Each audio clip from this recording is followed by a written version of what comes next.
All right, we got 3 more games before we get to our second deep dive. Now it is time for Give Me the Headlines, presented by Hyundai. So this is where you put on your cap of being an editor for a major newspaper, a major publication here. Your job is on the line. You got to come up with 3 headlines to save the paper. I just put a lot of pressure on you. You did. Paper's going to go down. I'm just telling you right now. First one is Dolphins versus the Chargers. The two rookie quarterbacks, Tua versus Justin Herbert. This one, the Dolphins were able to win 29-21. My headline is there's 3 phases of football. Ooh, 3? Okay. Because all we ever talk about is offense and defense. All right, that's all we do. But the Dolphins have showed us here as late, especially since Tua's taken over, that there's more to the football game than just offense and defense. You got to beat the team in totality, and they make you play that third phase of the game. The Miami Dolphins, their special teams, that gave them the advantage in this football game. It really did. Whether it was the block punt to start the 1-play, 1-yard touchdown drive, or they're setting up for a field goal and the Chargers jump off sides, gives them the chance to go down and now go up 14-0. They had some very good punt returns that led them into field goal position during the day. And then, of course, the field goals themselves. Mm-hmm. I mean, really, the Dolphins only had really one legit drive on the day offensively. And the rest of it was defense, managing the game, and special teams. And, again, it's something I fall in the trap of too many times. But it is such an important facet of the football game. And I don't know, the Dolphins, just between what they did to the Rams and the Cardinals and what we saw yesterday, it just, it doesn't always have to be about the quarterback and throwing for 300 yards and doing that. They're doing it a different way. And Tua is just making the plays that he needs to make when the time is appropriate. And it's perfect right now for a young quarterback and everything they got going there. So I thought that was cool. Yeah, how much credit do you give to Chan Gailey on the way he's bringing along Tua here? Because I'm a big intended air yards guy. I love to see which teams are pushing the ball down the field each week. Right. And this week, Miami did it more than any other team. Tua had 11.3 intended air yards on average, which was the highest for this week in the NFL. So I don't know where that all came from, because it did seem like they were managing him some shorter passing games, but he was able to chuck it on downfield. He was. Well, and then when they run the ball and do those things, he's got a nice rhythm when he throws play-action passes and doing those type of things. I like what they're doing. Ultimately, is their offense as dangerous right now as it would be with Ryan Fitzpatrick? Maybe not, all right? But I think ultimately this will be the better offense if they want to go into the playoffs and win some games and be a better team altogether.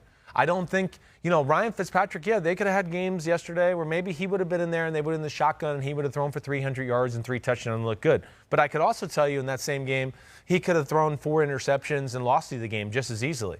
So they're, I believe, playing a style of football in which the head coach believes in. I think that's why he wanted Tua. Yeah. Let's run the ball. We'll move the pocket. We'll take some one-on-one shots. And Chan Gailey, I think, is doing a phenomenal job. Because I think, traditionally he wants to spread the field out and throw the ball that way. But he's going to go, hey, we're going to get A down. And before we get to B, we got to get A down. And then when we get to B, we're not going to move to C until we know how to write uppercase B and lowercase b. And then we'll move to C. And I think that's the right approach for a young quarterback like that. Well, when you have a guy named Ahmed as your running back, you lean on Ahmed, or as they pronounce it, Ahmed.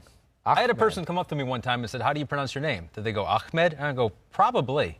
That's probably the way I'm supposed to pronounce it. Yeah. But I don't. I choose just Ahmed because I was born in Sparta, Michigan. And there weren't a whole lot of Ahmeds in Sparta, Michigan. There wasn't any Ahmeds? No, there were no Ahmeds or Ahmeds for that matter. But I'm rooting for Ahmed. Yeah, he looked good, Dolphins. man. He did look pretty good. 21 carries, 85 yards. I mean, he really did. He hit the hole hard. Yeah, they had a running game. I mean, it just shows you how many good, talented running backs are out there. You know who else looked good? What person? Tom Brady again, and the Buccaneers shocker. again. Where I was like, oh, wow, they're not done yet. They defeated the Panthers, who actually did look pretty good as well. I'm big on the Panthers. I think they've exceeded expectations. They have this year. But the Buccaneers won this game 46-23. Your headline? This one's going to sell lots of papers. Back to basics, baby. Oh, back to basics. Okay. What I'm talking about is running the football. 2 tight end sets. Get underneath the center, Tom Brady. I know, because in New Orleans, they signed Antonio Brown. They had to get in the shotgun and throw it every play. And guess what happened? They got their butts whooped. You talked about it. Carolina's played everybody close this year. Everybody. They were dominated yesterday. They were dominant. After the early little surge they had to go up 14-7 and everything like that, the Bucs really found their way. And why I say back to basics, because this has been a theme that I've been talking about here on the podcast with the Bucs. To me, they have been at their best offensively all year. Not that they have to run for 100 yards, but just when they get in those formations to make you think that. Cameron Brate and Gronkowski are really good at both phases of the game. So that can stress you out. And here you go. If you're watching on YouTube, look at the percentage of plays under center this week as compared to what we saw in other weeks previous. So 57% under center this week. Last week versus New Orleans, 13%. Right. And the Giants game the week before that was 38%, which, again, I would just like to say, they barely beat the Giants. They were lucky to do that. There was only 16 snaps of 2 tight end sets those 2 previous games. Yesterday, there was 37. There's 2 things it does, and this is why I like it. Of course, we want to run the ball. It helps out the pass game and all those things. But Brady is amazing at play action.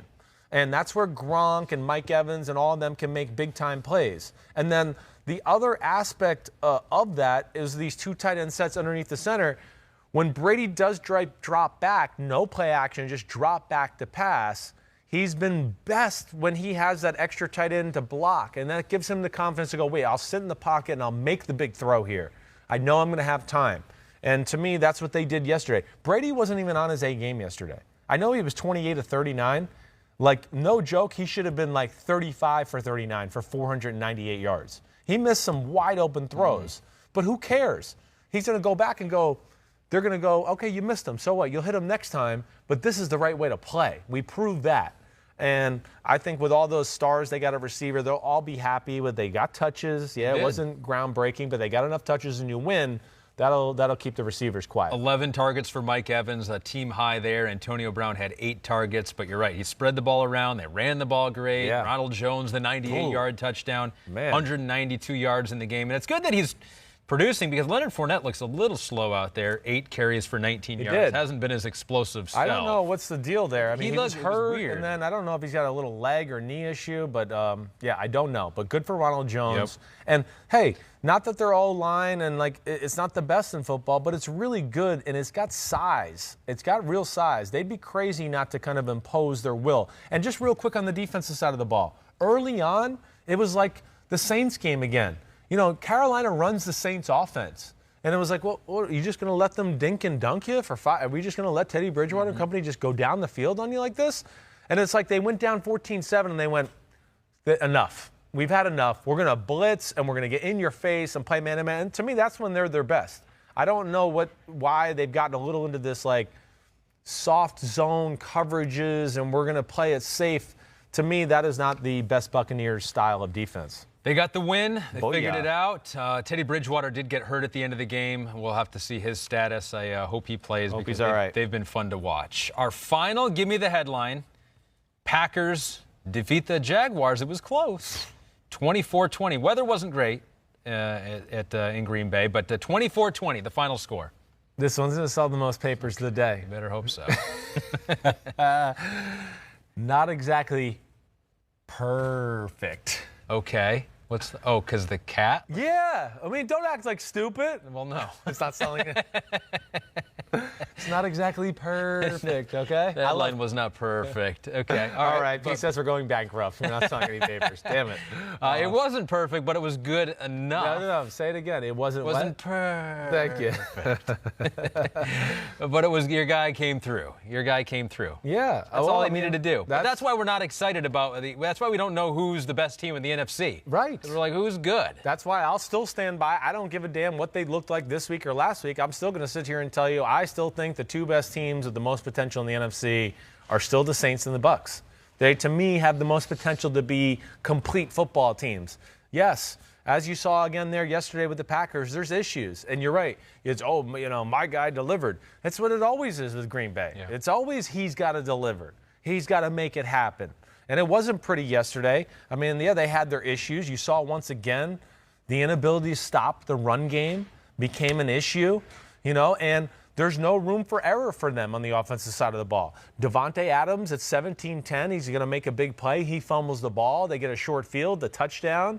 You know, Rodgers throws an interception a series or two later, and all of a sudden you're going, damn, we're getting in the fourth quarter, and they're losing to Jacksonville. They were kind of controlling the game early, and what the hell happened? So, yeah, it's inability of them to be consistently able to dominate the line of scrimmage in the run game at times. And then I will always say, this is 2 years in a row, their interior defensive line, it's just not talented. I don't know any other way to say it. And they have issues stopping teams that have a little size and talent at running back. Yeah, and James Robinson's been He's undrafted good. rookie. That's another guy. Over Here we 100 go. yards. Right. Even with a rookie quarterback. You know, Yeah. because you figure, all right, let's just stop the running back. And they still couldn't do it. No. Green Bay. No, they couldn't. Well, and you know, Luton got some skill and talent, and they got some receivers that will scare you in Jacksonville to where I think you just can't go all in on stopping the run. But it doesn't matter. Even when Green Bay goes all in on stopping run, they don't stop it. They went all in on, you know, Dalvin Cook. They couldn't stop it in certain plays. There's just not enough physical playmakers in the run game. They are a pass rush defense. That's what they are. And if the game doesn't become that, then they're in a game. That's just that's the way it works for them. No Jair Alexander for Green Bay. Yeah, that Kevin stinks. King, 5th game in a row he's missed. They need them back. With a quad. So Because that lets them give us a little flexibility, right? To go, hey, man, you know, throw an extra guy in the box. Let's see if we can just make it a little more crowded in there. You know, they have to be a little more reluctant to do that without Jair Alexander, who's, you know, one of the best corners in the game. All right, that was it. I hope we stay in business. That Damn. was Give Me the Headlines presented by Hyundai. Doesn't sound like we are. Hi, I'm Mike Tirico, and thanks for watching. Make sure to hit subscribe for the latest news and highlights from NBC Sports.